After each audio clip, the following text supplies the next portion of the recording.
Hindi po ito usapin ng lalabas tayo sa media at sasabihin mong balat sibuyas ako. E di tapon na natin itong rules of the Senate.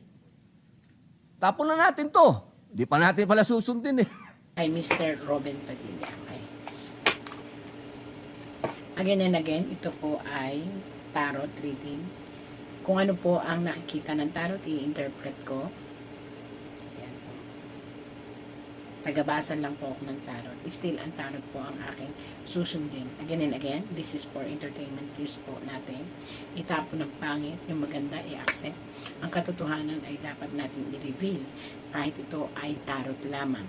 Ngayon, kung may masaktan at tamaan, sana'y huwag magagalit. Dahil ito po ay, again and again, ini-interpret ko lang po ang tarot. Ayan. Robin Padilla. Robin Padilla. Karin Padilla. Mr. Robin Karin Padilla. From the name Robin Hood. Ito ay champion ng masa. Tandaan niyo yan. Kahit sirain ang kanyang pagkatao, from the name Robin Hood. Alam na natin yun eh, kahit hindi manghula. Alam yung interpretasyon na yun. Oy! Actually, si Robin Padilla ay talagang ito ha, correct me if I'm wrong ha, ang puso niya talagang makananay. Kaya ang tingin niya sa mga babae talaga respetado niya. May karakter siya ng isang strong na lalaki na kapag in-embrace niya ang isang babae o tinanggap niya sa kanyang buhay, ang respeto niya rito ay sagad-sagadan kasi lagi niyang iniisip ang kanyang ina. So, hindi naman iniisip na yung ibig sabihin, kung paano niya nirirespeto ang kanyang ina, ganun din niya nirirespeto ang mga babae sa paligid niya. Correct me if I'm wrong again ha. Baka may magsabi na naman dyan, babaero yan, ganun. Actually po, si Mr. Robin Padilla o sinasabi natin na ang aktor na Robin Padilla, lapitin talaga ng babae. Nasa aura niya kasi maamoy, maalihimuyak, parang gano'n. It smells something so much powerful smell. Dignified by a woman power. Ibig sabihin, naaamoy mo sa kanya na lalapitan siya ng babae. But for sure, may respect ito dahil nga napakataas niya ng respect sa kanyang ina. So, ang tingin niya for all the female na napapalapit sa kanya, ay tingin lang natin ay para siyang bad boy. Pero sa totoo lang, mataas ang respeto nito sa mga babae. So, yung mga nag-iisip na, babaero naman yan, anong gagawin naman niya sa politika? Ito, tandaan nyo, ang isang lalaki na mataas ang respeto sa kanyang ina, mataas din ang respeto niyan sa kahit sinong babae at malakas din ang respeto niyan sa kanyang sarili. Tandaan nyo yan. Lalaking lalaki talaga siya. Ayan. Sa ngayon, dumaranas si Robin Padilla ng napakaraming batikos. Ayan po. Ito po ay nagsisignifies ng kapag siya'y nag-iisa, kino-comfort niya ang sarili niya dahil napakarami pong batikos, yung mga espada niyan, yan yung mga tumutuligsa, mga tao na ginagrado o tinitimbang ano ba talaga ang silbi niya sa politika. Yung iba binubuli na siya, stand by at the back. Ini-stand na siya at the back. Kaya ang lungkot po niya sa totoo lang, kahit po anong sabihin natin sa kanya, malungkot siya kasi tinitira siya ng mga personal, pati sa kanyang relihiyon, sa kanyang action, sa kanyang mga pinagmulan, minimenos ang tingin ng iba. Pero yun po yung tingin ng iba. Yan po, tingin niya ng iba, ilan ba to? 1, 2, 3, 4, 5, 6, 7, 8, 9 na matataas yun. Ang kinu-question siya, minamaliit ang kanyang kakayahan bilang isang politician. At ito'y iniisip niya. Iniisip niya to, kaya lang tahimik siya, masculine kung tumanggap ng problema. Iniisip pero ayaw niya ng may nasasagabalan. At ginagawaan niya ng paraan na solusyonan. Mananatili kang mataas ang respeto ng tao sa inyo, Mr. Robin Padilla bilang artista at bilang politician. Pero sa ngayon talaga, grabe ang pinapakita mo. Saludo saludo ang mamamayan sa'yo sa ipinakikita mo na kahit artista ka, may kwenta ka. Sa pamamagitan ng pagtayo, kaya ka nakatayo, paninindigan, hawak mo yung mundo. Hinahawakan mo yung mundo, hindi ka nagsasalita, nakikinig ka. At kung saan tama, dun ka nakapanig. Bukod dun, mayroong kang paninindigan. Ayan, oh, hawak mo ang isang stick. Loyal kang tao. Naku, napakasarap mong, yung mahalin. Kaya na naman hindi ho dahil idol ko to. Siyempre, artista pero tumitingin po ako sa karakter. Ang sinasabi ko po sa inyo ay ang karakter ng isang Robin Padilla. Tatayo at tatayo siya. Alam nyo siya? Actually, pwede siyang kapartner ni yung mga taga DDS or yung mga taga politiko. Pwede siyang kapartner ni Ma'am BP Sara. If ever yun ito po ay sabi ng tarot. Hindi po ito sabi ko. Alam niyo kung bakit ko sinabi, explain ko po sa inyo. Marami ang sumisira sa kanya, dagat nga oh. Pero ang paninindigan niya, tandaan niyo po, to be a true servant of the universe or yun na lang sa Pilipinas, kinakailangan ng loyalty, kinakailangan naranasan niya ang hirap ng pakikisama, ang hirap ng pagpapatunay sa kanyang sarili, at kinakailangan hawak niya ang mundo. Ibig sabihin, ang mundo hinahawakan niya with care. Ayan Ibig sabihin, takot siya mangurap. Di ba? May reputasyon. Kasi nakakapagod na yung mga kurap. So ito, nakikita ng tarot, pwede siyang pagkatiwalaan ng buong mundo. Hinahawakan niya ang kanyang loyalty, hinahawakan niya ang kanyang reputasyon, at ang mundo, napansin niyo, gusto niyang iangat. So yan, mga dapat na pwede nating pagkatiwalaan. Pwede pong pagkatiwalaan si Mr. Robin Padilla. Nako, ayan, may isusulong siyang batas. Itong isusulong niyang batas ay, I think, more on sa kabataan, karapatan ng kabataan, and more on juvenile. Kasi dun nga siya naranasan niya ang kulungan. So may isusulong po siyang isang batas tungkol sa pamamaraan ng mga taong nakakulong, bata man ito o matanda. Let's wait po kung anong gagawin niya. Pagsulong po ito ng batas. Ayan. At aaprubahan po yun ng lahat ng mamamayan. Tinitimbang niya ngayon ang sitwasyon. Sa totoo lang, na nalungkot naman ako, dumadana siya ng depresyon na kinakaya lang niya kasi ayaw niyang ang kanyang yung paniniwala bilang Muslim and bilang Kristiyano ay pinapakialaman at binabastos. Sa totoo lang po, hindi ko akalain na ang isang tao na may pangit na reputasyon sa pag-aartista, pag nagbago, totoo yata yung kasabihan na ang isang tao, pag nagbago at nakita niya ang sarili niyang dadaanan, magbabago siya. Determinado po siyang magbago para sa kanyang ina, kahit pumanaw na ito, sa kanyang minamahal na asawa, sa kanyang mga anak, at higit sa lahat, sa kanyang sarili. Nako, itong mga ganitong tao, dapat po nating mahalin at tangkilikin. May sila yung mga taong sawa na. Ayan, babaeng nakabaliktad, ibig sabihin po nito ay dating katarungan na hindi pa niya alam ang tama at mali. Panahon pa ito nang siya'y lasing na lasing pa sa kanyang pag-aartista, kanyang kasikatan. Kaya, doon lagi siyang sinisira yung nakaraan niya. Pero maniwala po kahit sa hindi, kaya po nakabaliktad. At ang pusang itim ay nandyan. Ibig sabihin, yung mga taong katulad ni Sir Robin Padilla na dinanas na ang buhay na masagana, masarap, dinanas na rin niya ang buhay kulungan, dinanas na rin niya ang buhay pakikisama. Ito yung mga tao na sa totoo lang po, maraming isi-share na experience at maraming magagawa kasi ayaw na nilang balikan ang ganon at ayaw na nilang mahawa pa ang ibang tao sa isang sitwasyon na wala nang parang laging wala nang second chance para sa ibang mga taong makitid ang kanilang mga utak sa mga taong nagbabago. So dito baliktad na siya, bagong tao na siya, kumbaga, newborn na siya. Ayan. Matatag.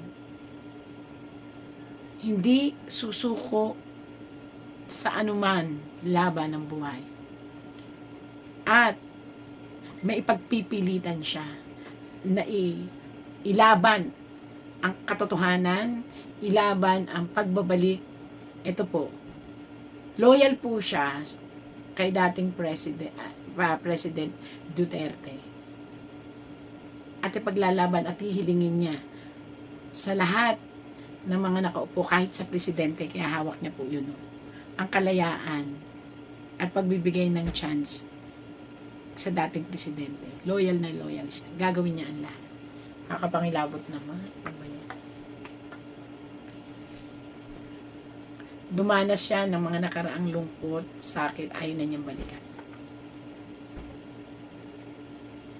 Sa ngayon, ipakikita na lang daw niya sa buong mundo na siya ay isang matinong mamumuno. Hindi man perpekto, pero hindi siya magnanakaw or makikiisa sa mga sinasabi nating corrupt na namumuno sa ating gobyerno. At ito isinumpa niya sa harap ng kanyang ina na ayusin niya ang buhay niya. Wala na yung nanay niya. Kaya lang, pag-ingatan lang ni Sir Robin Padilla ang kanyang mga tuhod, ang kanyang likuran, ang mga buto niya. Kasi mga injuries ito. Yan, mga injuries. Masaya na siya sa pamilya niya ngayon. Hanggat maaari, masaya na rin siya sa kanyang posisyon bilang isang politiko. Ang dinaramdam lang niya talaga, kaya ganyan nakabaliktad, is wala na siyang panahon para sa kanyang pamilya, sa kanyang mga anak, pero worth it naman, na-appreciate at darating ang panahon, aangat pa ang kanyang posisyon sa politika.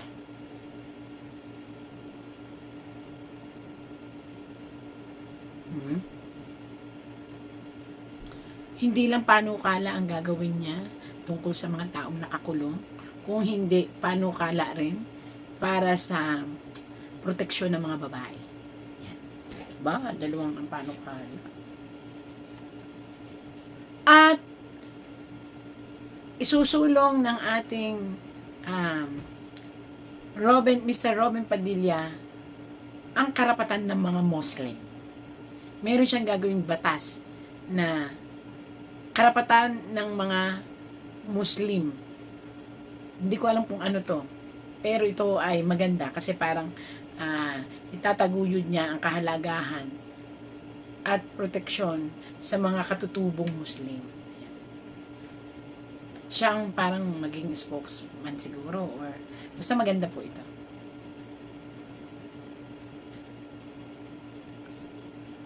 Siguro pagod na siya sa mga kalokohan ng kabataan.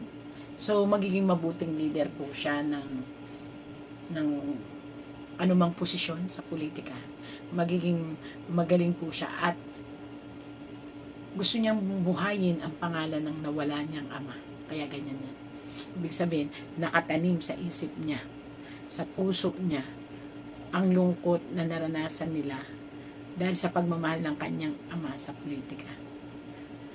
Kaya hindi niya bibiguin ang kanyang yumaong ama. Meron lang siyang ikukorek na kapatid. Ayan. At magagawa niya yon. Sariling kapatid ito, lalaki, ikukorek niya.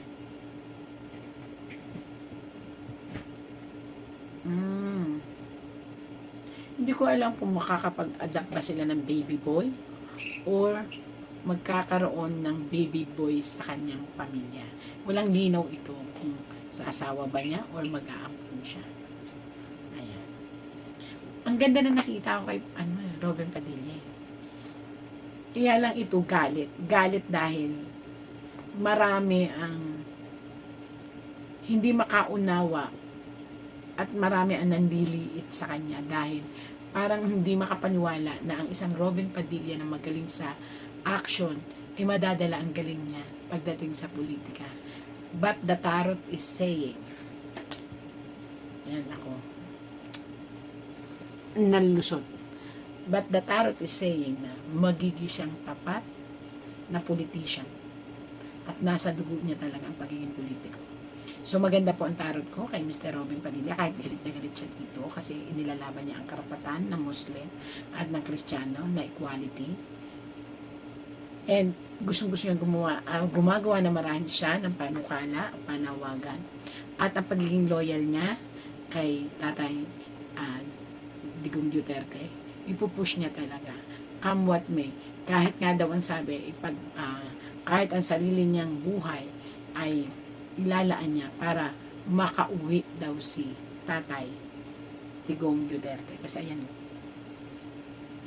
So, maraming salamat po. Maganda po ang nakita ko kay Mr. Robin Padilla. Tandaan natin po, ano man po ang nangyari at nangyayari, laging po natin tatandaan, pangit man o maganda ang sitwasyon, God gives miracle every day.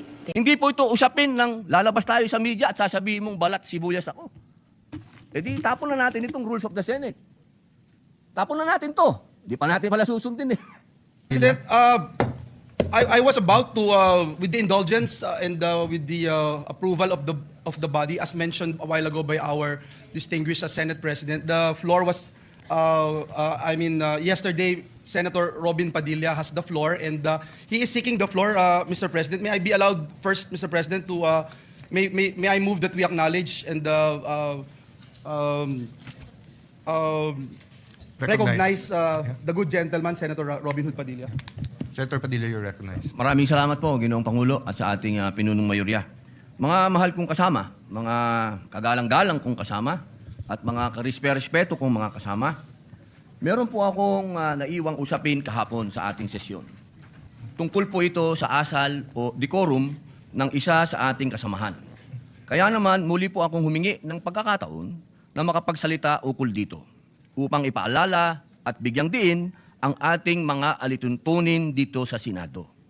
Naniniwala po ako na mahalagang mapanatili natin ang respeto, paggalang at kaayusan sa bawat pagdinig at talakayan. Ayon po sa ating rules, ang sabi po dyan, Section 93, Rule number 34, Unparliamentary Acts and Language. Ang sabi po dyan, acts and language which offend a senator or any public institution shall be deemed unparliamentary. Sa wikang Pilipino, ang mga kilos at pananalitang nakakasama ng loob sa isang senador o alinmang pampublikong institusyon ay itinuturing na hindi naaayon sa kagandahang asal ng parlamentaryo. Malinaw po na sutuntunin na ito ng Senado na anumang kilos at pananalitang nakakasama ng loob sa isang senador o sa alinmang pagpampublikong institusyon ay hindi katanggap-tanggap. Bilang sanggunian, ipapakita ko po sa inyo ang isang video ni Senador Kiko Pangilinan kung saan makikita ang isang mainit na palitan sa pagitan niya at ng isa pang nating senador at ngayon ay Senate President bilang halimbawa ng kontekstong aking tinutukoy. Pwede mo ba sabihin sa anak mo, anak, pag mali sila, gumawa ka na rin ng mali. Anak, okay lang mangbastos kasi mas bastos sila eh. Anak, okay lang magbully kasi mas bully sila. Ako, hindi ko sasabihin yon. Ako, sasabihin ko, At hindi yun ang sinasabi. hindi, yun ang sinasabi mo, Mr. President, and I'm No, not yet Mr. finished. President. Kasi Of you course said, tama We si beg to Tariela. disagree, Mr. President, I'm not yet finished. No? Yeah, we beg to So, Mr. President, this is the question. The resolution, Ayun po. Nakita po natin na napakagandang halimbawa na ilang beses pong gustong magsalita ni Senator Kiko Pangilinan na hindi dumaan sa tamang procedure na hindi binanggit ang Mr. President. Pumapasok po siya sa usapan, ngunit naging magalang ang Senator Alan Peter Cayetano sa mabuting pananalita. Sinabi po niyang, I'm not finished. Kahapon po, nakita po natin ang pangbubulyaw ng ating kasama. Ang sabi po nila, tayo daw po ay balat sibuyas. Hindi po yan pagiging balat sibuyas. Ito po ay nasa rules of the Senate. At ang sabi din po ng ating dating Senate President, na ito daw po ay nangyayari talaga, nagsisigawan. Mga mahal kong kasama, kung ikaw ay sasabi ng iyong talumpati at ikaw ay passionate, okay lang yon. Pero para sigawan mo ang kasama mo, nasaan ang rules of the Senate? Si Ginoong Kiko Pangilinan ng ating senador ay ilang beses na pong senador. Ako po ay neophyte kung tawagin. Napakainam po sana kung pakitaan niya ako ng magandang asal at ipakita sa akin na ganito, iho, ang pagsasabi ng I'm not finished. Hindi yung I have the floor with the burning eyes and the very high voice. Ladies and gentlemen, on record po ito. Nangyari po ito on record sa Senado. Humihingi po siya ng pag-abot ng kamay sa akin, hindi na on record. Paano ko po tatanggapin ng kamay niya? Ginawa niya yan on record. Kaya sana po, hinihingi po natin bilang pakikiisa sa aking dasal, na siya ay, kung siya talaga ay nais niyang mag-abot ng kamay, on record. Sabihin niya mismo sa plenaryo na siya ay nagkamali. Katulad po ng ginawa ni Senator Lacson, na tumayo kanina at nagsabing siya ay nagkamali. Hindi po ito usapin ng lalabas tayo sa media at sasabihin mong balat sibuyas ako. Di tapon na natin itong rules of the Senate. Tapon na natin to. Di pa natin pala susundin eh. Mga mahal kong kasama, ang sinasabi ko dito, tanggalin natin yan sa record dahil ayokong mababasa yan ng aking mga anak at apo na ang isang Muslim senator ay sinisigaw-sigawan dito sa plenaryo. Yun lamang po. Maraming salamat po sa binigay niyong pagkakataon. Thank you very much, Senator Robin Padilla. We recognize once again Senator Kiko Pangilinan. Thank you, Mr. President. Mr. President, ang suggestion ko ay dahil napanood ko kagabi sa balita na nais pong magsampa ng ethics case laban sa atin na si Senator Robin Padilla. So ang suggestion ko, isampa na yung ethics case at doon na po sa ethics committee natin pag-usapan ito dahil marami pang ibang mga mas importanteng bagay sa aking paniwala ang dapat natin talakayin. Maraming salamat po. For the record, Mr. President.